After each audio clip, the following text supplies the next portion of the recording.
All right, so basically what I'm going to be showing you how to do is connect your Bluetooth stereo to your car, or I mean make a Bluetooth for your car. So I guess Mercedes wanted to charge my customer $5,000 to add this feature to her car, and she just didn't want to deal with that. So anyways, she found me. She took it, well, first she took it to another audio place.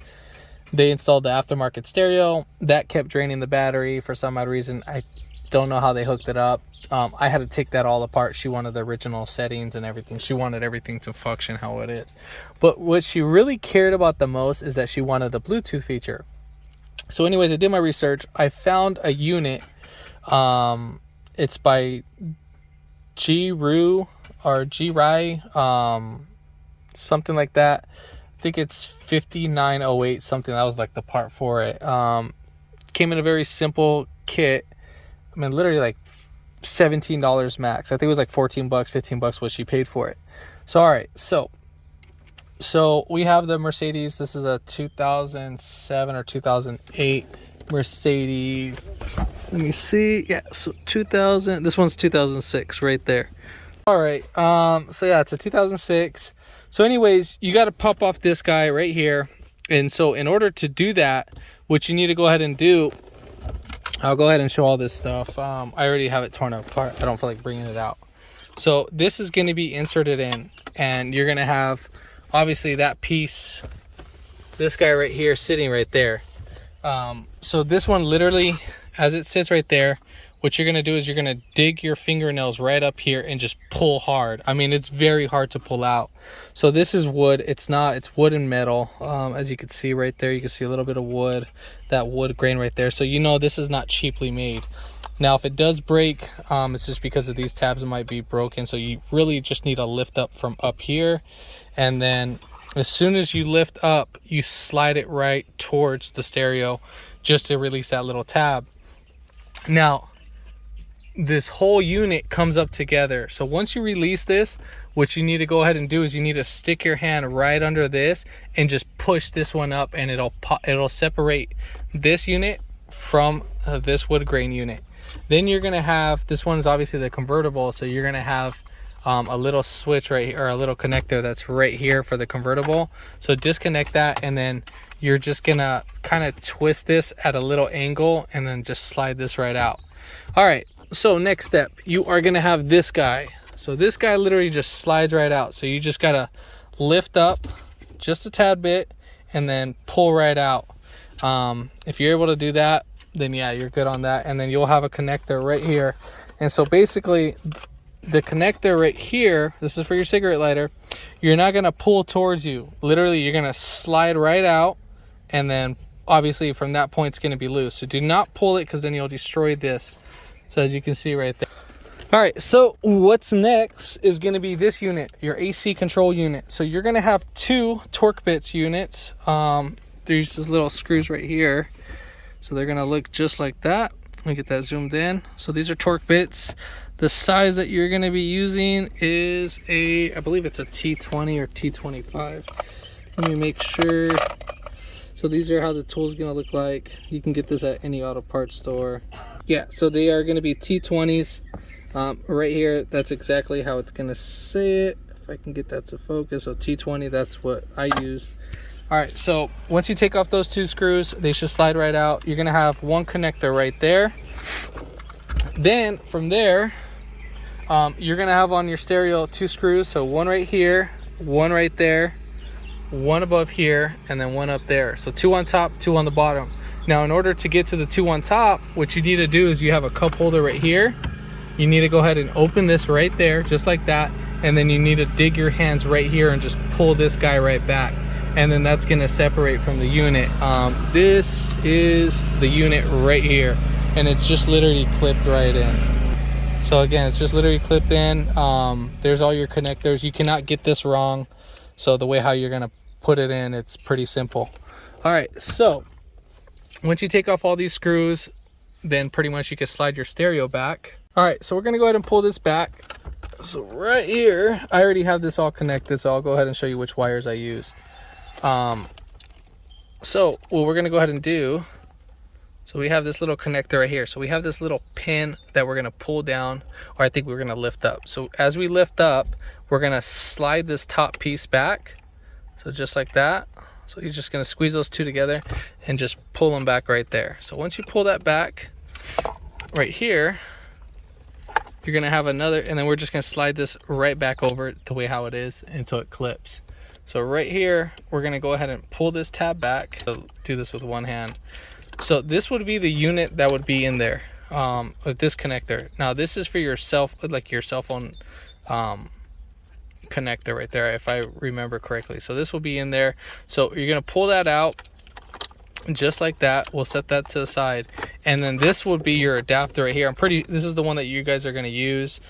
Simple two power wire, or a power wire and a ground wire, and then obviously we have our interface connection. So now that we got that removed, this is just going to be a hanging wire, so it's just going to be chilling there. So, and then make sure when you get the connector that it's going to look just like that, nothing else. You're going to literally have 3 wires in the back. So one red wire right there on the right side of the white, and then on the bottom left you have the yellow wire. So we're going to go ahead and connect that right there. Literally this should just be pushed in and clipped in just like that. The fitment's all right, you know, I mean, it's not that bad. You just push it down with your thumb, and then once it's down like that, then you're good.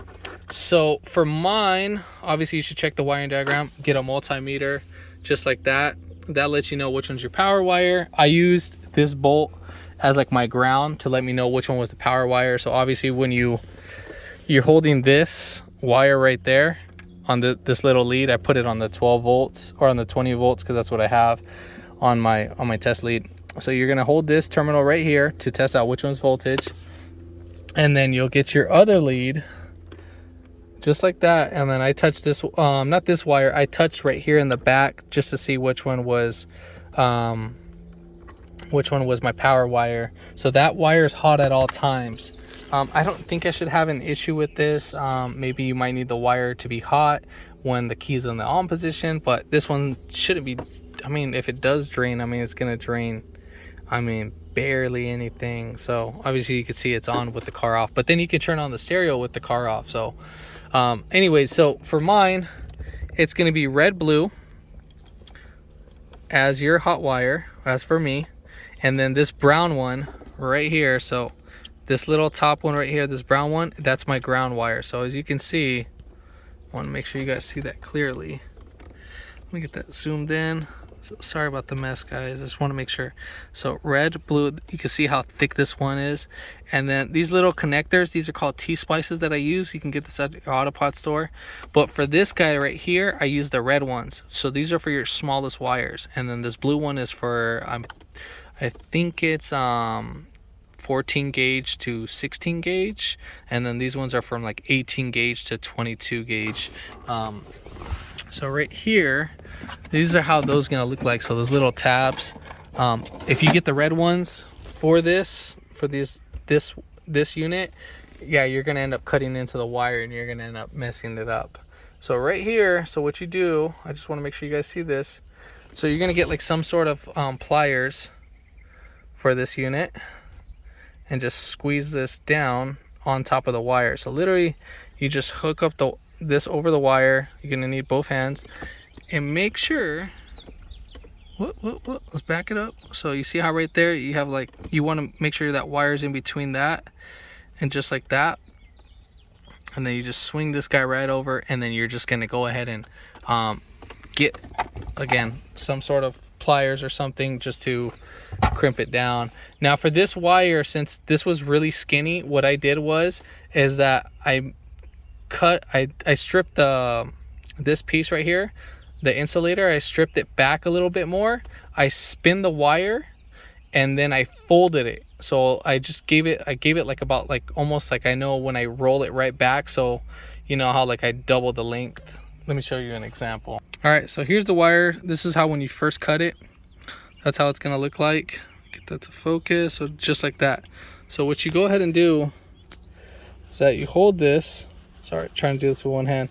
And you want to spin this. So you want to make sure that this is fully spin. so you make a good contact in there. So see how that we have that fully spin. So then what I went ahead and did is that I looped it right back. I just cut it in half at that little spot, just like that. And then I went ahead and inserted it. So with this wire, it's very skinny, so you want to make sure you get a good contact on that. All right, so obviously we know how to do the whole little wire setup. So you're gonna do that. So your blue wire, your red blue is actually right there. So I just went up a little bit and did that. And then our brown wire, which is our ground right here, I went and did that one right there. So that's our ground, black. So right there, black on the brown, and then our red is on the red blue. So just like that. Then once we connect that, let me get everything all situated. So I'm gonna go ahead and connect this all back in. So we're gonna go ahead and just squeeze this tab, push this guy back in. This is a very simple process. Kind of took me a little pain in the butt to figure this out. I thought it was supposed to go into this little open slot, but guess I was wrong. All right, so this is gonna hang around, so forth. So let me go ahead and get this guy right up here. Whoops. So let's put that back in. So right here, once you get on your menu, you press the audio, obviously, and it'll bring you up to all of this. So right here, you're gonna hit the aux. Once you hit the aux, you're gonna go into your Bluetooth. All right, so let's see if I can find it. So hold on, we're looking right now. I forgot what the name was. All right, cool. So the reason why it wasn't popping up because I was already connected to it with my phone. So right there is Gyri Bluetooth 5908. All right, so we're gonna go ahead and connect to that. So now that we're connected on aux, so let's go back. Let's go on Bluetooth. Oh, let me see. ¿Cómo se llama? YouTube. And let's just say Java the Mechanic. Java the Mechanic.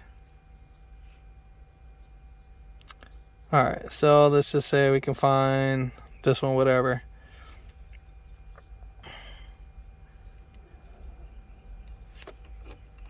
The moment you have been waiting for. Sorry, you have been waiting for the toolbox review. So as you can see, that's working pretty well. All right, great. So obviously we know that I don't even deal with iPhones. And then like I said, we know this works out pretty well. So,